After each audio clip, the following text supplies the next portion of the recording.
In today's video, let's practice some sample questions for your PRINCE2 Foundation exam.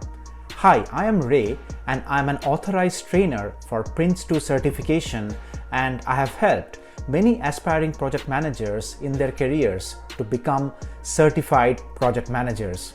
Now in this video today, we will be solving some medium to high difficulty level PRINCE2 Foundation exam questions, which will help you firstly to understand the genuine look and feel of the PRINCE2 Foundation level exam questions if you are planning to write the exam anytime soon, and secondly, if you are preparing for the PRINCE2 exam already, you might use today's session to assess how well you are prepared for the exam. So get a pen and a paper and let's get started with question number 1. Right, so question number 1, guys. So please read the question and try to solve it before we solve this together. Okay, you can pause the video here if you wish to. And for this month, we'll be focusing on questions from the topics of management product for the PRINCE2 7th edition. So if you're preparing for the PRINCE2 7th edition, by now you should be knowing what is a management product, what is a specialist product, etc., etc. Okay, now before we start, I'll give you a quick introduction of what is a management product.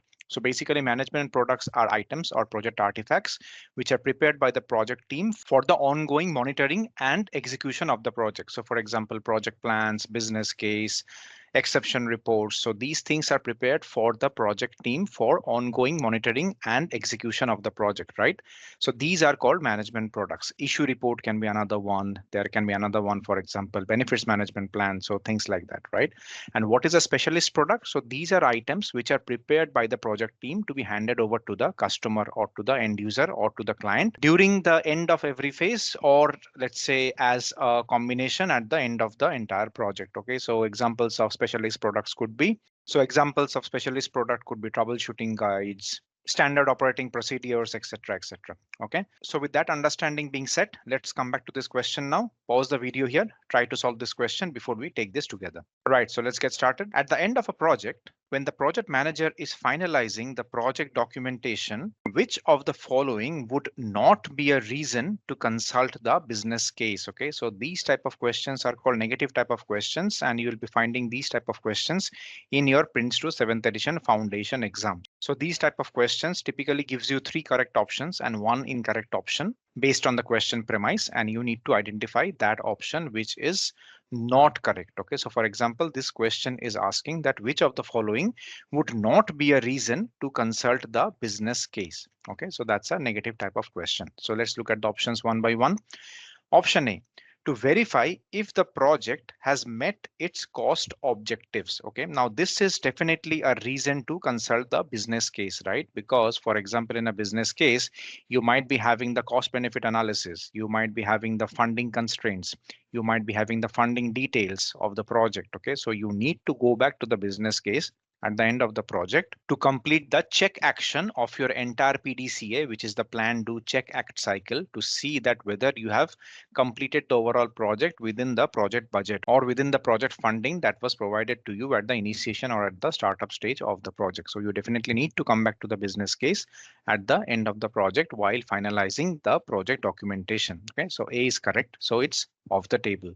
Let's look at option B. To confirm the project's benefits have been realized and planned. Okay, so this is also correct, guys, right? Because as part of the business case, you'll be having details of how the benefits of the project will be realized. You'll be having details of what will be the benefits of the project, how they'll be realized, who will be responsible from the operations and maintenance team once the project is handed over to ensure that these benefits are realized. Okay, so these kind of things are definitely captured not at a very detailed level, but at a very overarching or summarized level in the business case. Okay, so definitely option B is something which you need to go back and reflect and check during the closeout or the finalization stage of a project or a stage. Okay, so B is also off the table. Let's look at option C. To ensure that the project has adhered to its quality standards. This is also correct, right? Because in the business case, you also have a section of how you'll be managing quality in and out of the project, right? What will be your quality control methods? What will be your techniques? What will be your check measures? How you will ensure that the product that you are delivering at the end of the project reaches its customer or its end user with the best possible or with the right quality. Okay, that is something that is definitely captured as part of the business case. So you need to come back, look at it and assess whether you have met those expectations or not. Okay, so that is definitely part of the business case. So this option is also out of the table. Let's look at option D, to assess the satisfaction of the project team members. Okay, so this is the correct answer to this question. Remember, the stem of the question is asking that which of the following would not be a reason to consult the business case, because in the business case you do not have a section which talks about how you'll be motivating the team members, how you'll be assessing the satisfaction of the team members, etc., etc. Okay, so these are typically captured as part of the team charter, okay, not as part of the business case.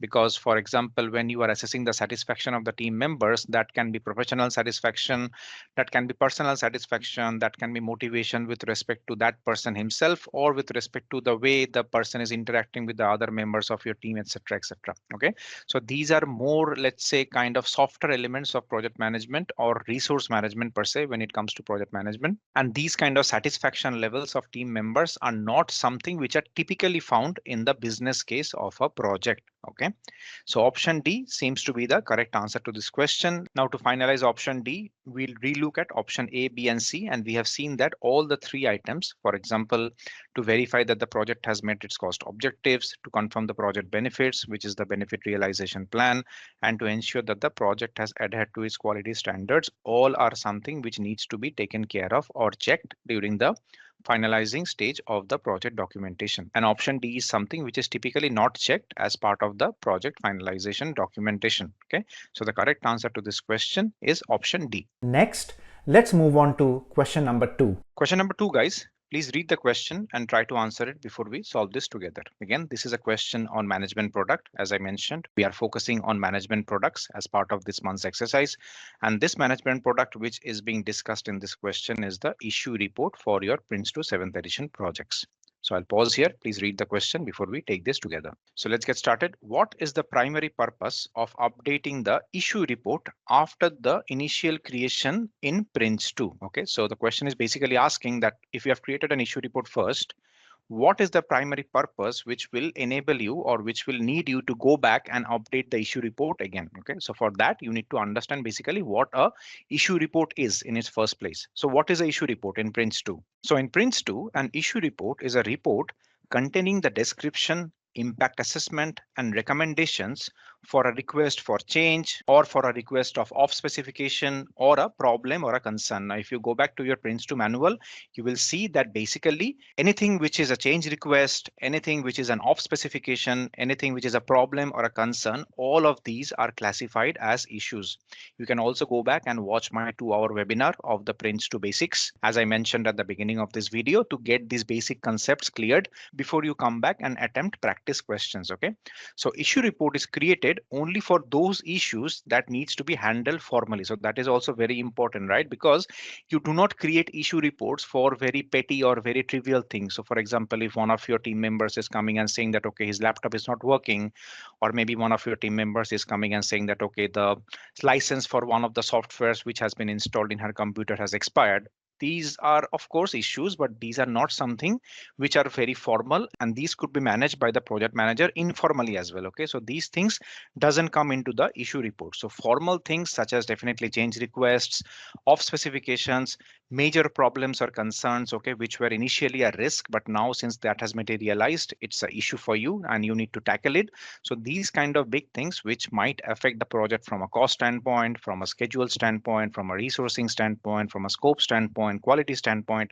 So these things are definitely captured as part of the issue report. Okay, now this issue report is initially created when capturing the issue, right? That's what we discussed now. And remember that this is updated both after the issue has been examined and when the proposals are identified for the issue resolution. Very important. And later, this issue report is amended further in order to record what was the option that was decided upon. And finally, it is updated when the implementation has occurred and the issue is closed out. So basically, the issue report tracks the entire life cycle of the issue, starting from its birth till its death. Okay, and when I say death, it means closure of the issue, right? Now, with that understanding being set, let's come back to this question and solve it. So what is the primary purpose of updating the issue report after the initial creation in PRINCE2? Option A, to record the financial implications of every issue. Okay, so this is incorrect, right? Because in the issue report, of course, you note down the financial implications from a subjective standpoint. Okay, you can say that, okay, that's a high risk, medium risk, low risk in terms of the cost of the project, but that is not the primary purpose of updating the issue report. Okay, and this is what we have learned when we have initially understood what is the constituents of the issue report. Secondly, let's look at option B, to document the resolution process from examination to closure of the issue. Okay, this option is very well put, right? As I was mentioning, the issue report captures the entire life cycle of the issue from its birth to its death. Okay, so this option B is saying that you come back to the issue report to document the resolution process once you have identified on a fixed way of resolution while you are examining the issue till the time the resolution is actually applied and the issue is brought to a closure. Okay, so option B looks like a good option, but let's hold this option for now. We have to still evaluate option C and option D. Let's look at option C, to provide a detailed biography of the project manager's decisions. This is random, guys, right? This is definitely incorrect. The issue report literally doesn't talk about anything in terms of giving a detailed biography of what the project manager's decisions are, for sure, right? So option C is definitely incorrect. Let's look at option D, to chronologically list all the issues faced by the project. That is also incorrect, or I'll say partially correct. Okay, now this is a very important tip, guys, which you need to keep in mind when you are writing your PRINCE2 foundation exam. And the tip is, while evaluating the options, you will definitely find a few options that are not totally incorrect. You can argue that those are partially correct, but these partially correct options are something which you need to be alert of. Okay, if you mark something which is partially correct and not totally correct in terms of the context that has been provided to you, that would be a incorrect answer choice you would be marking. Okay, now to come back and understand that with an example, if you look at option A and if you look at option D, of course, someone can argue that yes, the issue report does include the financial implications of every issue. Okay, but that is basically not the intent of maintaining an issue report. Okay, the primary purpose of maintaining an issue report or a issue log is to track the closure of a particular issue, right? So financial implication can be a part of it, but that is not the primary intent of coming back and updating the issue report. Let's look at option D as well. Chronologically listing all the issues faced by the project. That is also something that is by default happening when you are creating an issue report or when you are creating an issue log, but that is not something which will make you come back and update it. So again, option D is a classic example of a partially correct answer choice. So the correct answer to this question is option B, which is that when you are coming back to an issue report and updating it, you are basically updating it most likely, okay, very important, most likely to document the resolution process from examination to closure of the issue. So the correct answer to this question is option B. Now, before we close the discussion for this question, guys, let me also tell you that sometimes in your PRINCE2, you will come across this term, which is called a issue log. Okay, issue log. So the basic difference between a issue report and a issue log is the log is basically the list of all the issues that are currently being managed by the project. So a log will contain, let's say, many issues of change requests, many issues of specifications, problems, concerns, etc. But the issue report is something which is a deep dive into one of the issues from the issue log. So for example, if there is one issue of change request that needs a deep dive, and if as a project manager, you need to basically go back and check what are the details of that change request, you open something which is called as a issue report. Okay, so that issue report will be containing the details of that change request, which will give you detailed information in terms of who identified it, what was the impact, what are the possible course of action, whether that is still open or whether that has been already been closed, etc., etc. Okay, so please take this as a note that there is a very fine line of difference between an issue log and a issue report. Okay, so to summarize, the issue log is a list of issues and issue reports are the details of the individual reports, and the issue report is the detailed analysis of any particular issue that has been captured in the issue log. Right? So I hope you are now clear with this understanding. I hope you are enjoying the session, right? Please press the like button if that's the case, and also make sure you subscribe to my channel Project Mastery with Ray if you wish to view more of such educational content. And now let's move on to question number 3. Right. So question number 3, guys. Please read the question and try to answer it before we solve this together. So this is a question with respect to the checkpoint report, which is another management product in your PRINCE2 7th edition. Right, so let's get started. For a project that is significantly ahead of its schedule due to an unexpected acceleration in the work package completion, how should the team manager reflect this in the checkpoint report? So basically what is happening is a project has suddenly gone significantly ahead of its schedule because there has been some schedule acceleration that has occurred within a work package. So it can be crashing, fast tracking, maybe the scope has reduced suddenly. So that is definitely given some leeway to the team manager to complete that work package even quicker than what was basically estimated before. Okay.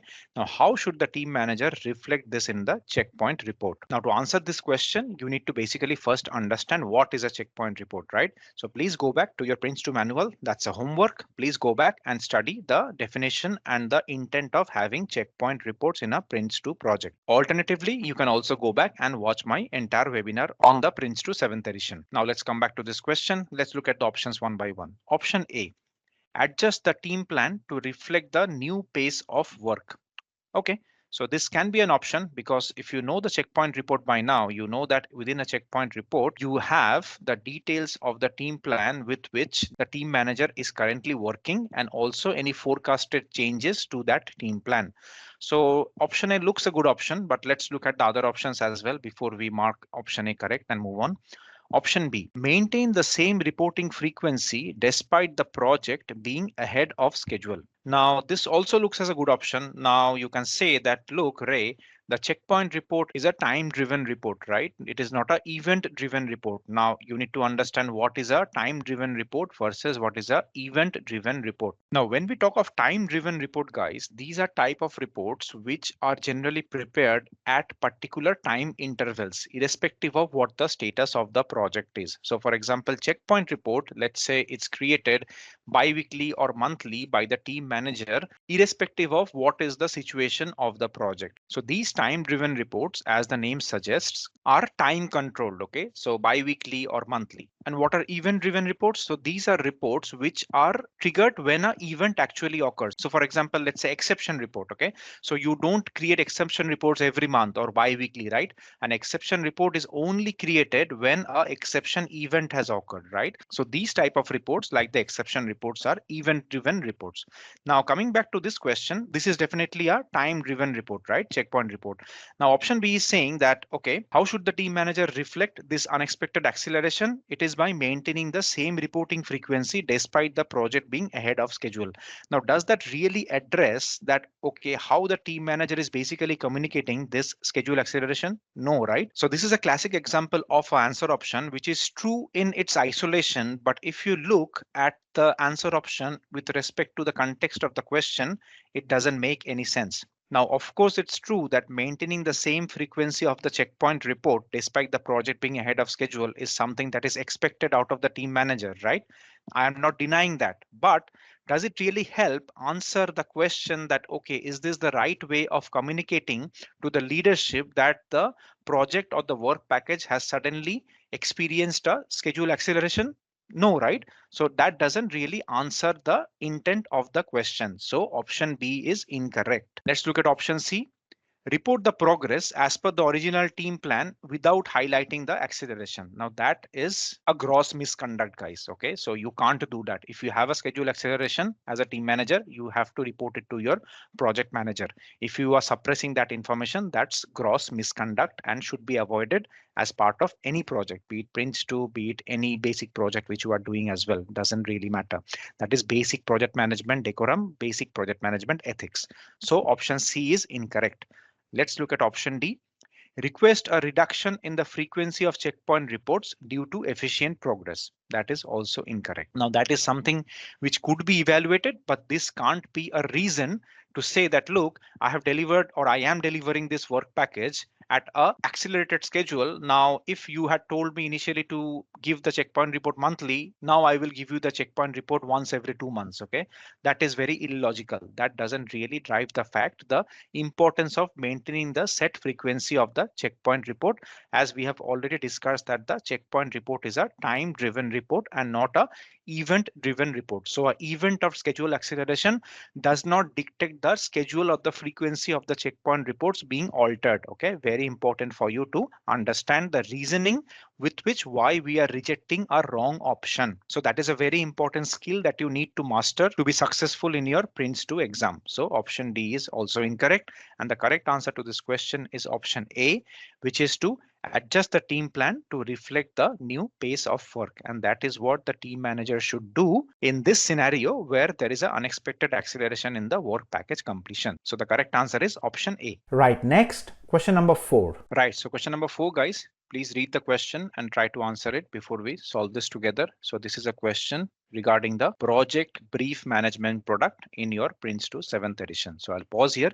Take a shot at this question before we come back to it together. Right, so let's get started. What is the primary role of the project brief in context of the starting up a project process in PRINCE2? So by now, you know that in a typical PRINCE2 project, you have basically 7 processes, right? So please go back and watch my webinar to get a basic understanding of these 7 processes. So the question is asking, what is the primary role of the project brief in the starting up of a project process? So what is a project brief? So a project brief in PRINCE2 typically provides a brief overview of the project, and it is mainly written for the project board. Okay, it is used to provide a full and firm foundation of initiating a project, and this is created during starting up of the project process by the project manager.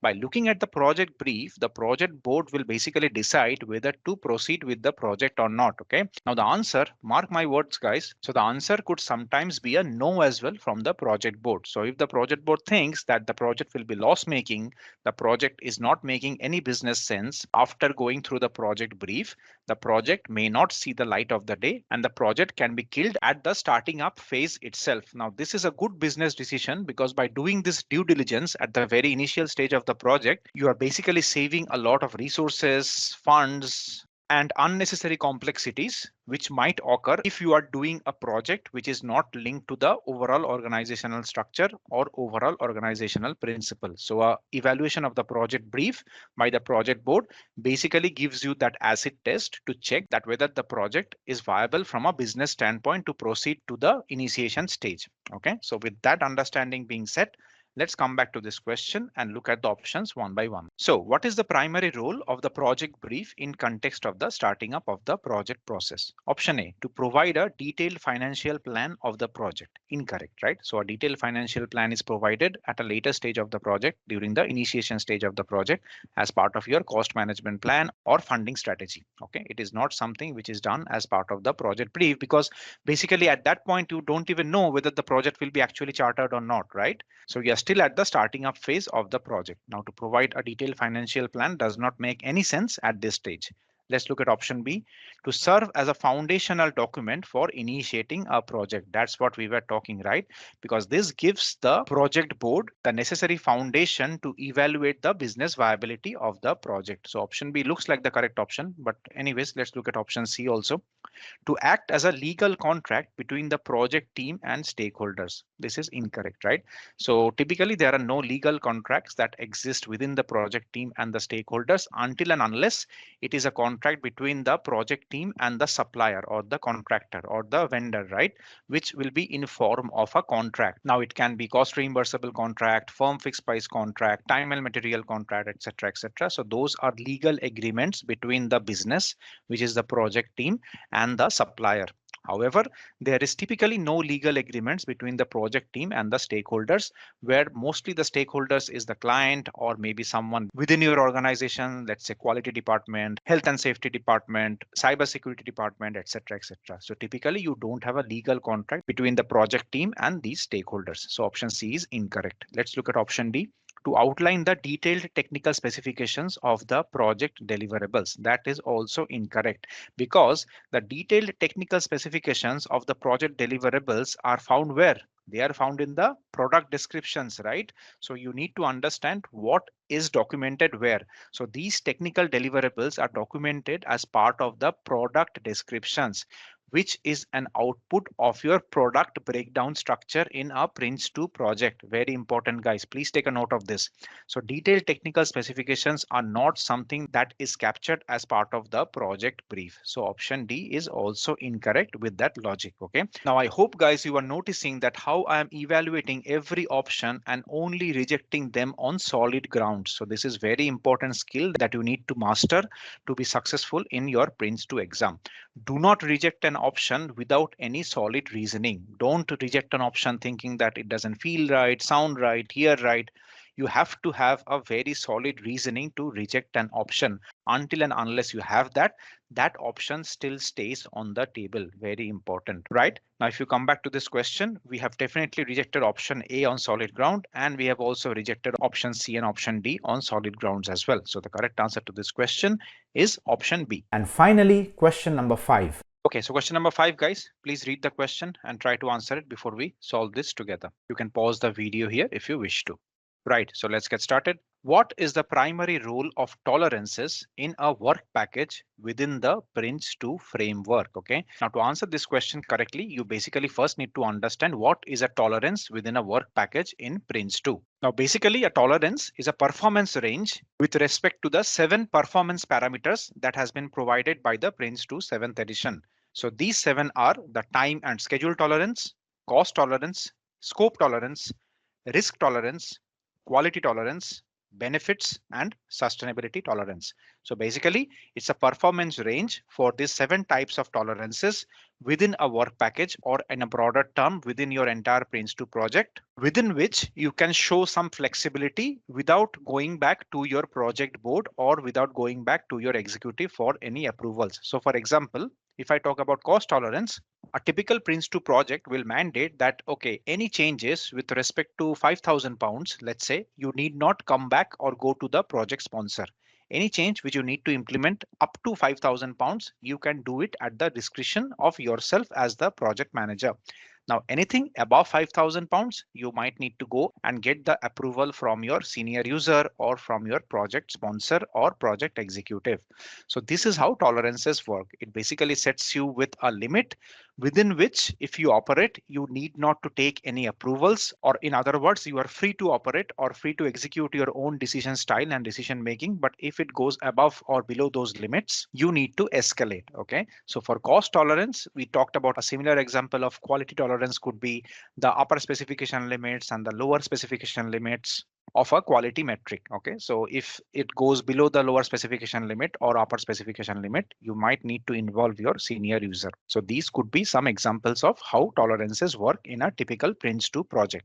Now, with that understanding being set, let's come back to this question. So this question is asking, what is the primary role of tolerances in a work package within a PRINCE2 framework? Option A, to determine the financial budget allocated for each stage of the project. That is random, guys. Okay, so that doesn't give you the details of the financial budget for each stage. So this information is basically found in the stage plan and it is not found as part of the tolerances. So option A is incorrect and we have rejected it on solid grounds. Let's look at option B.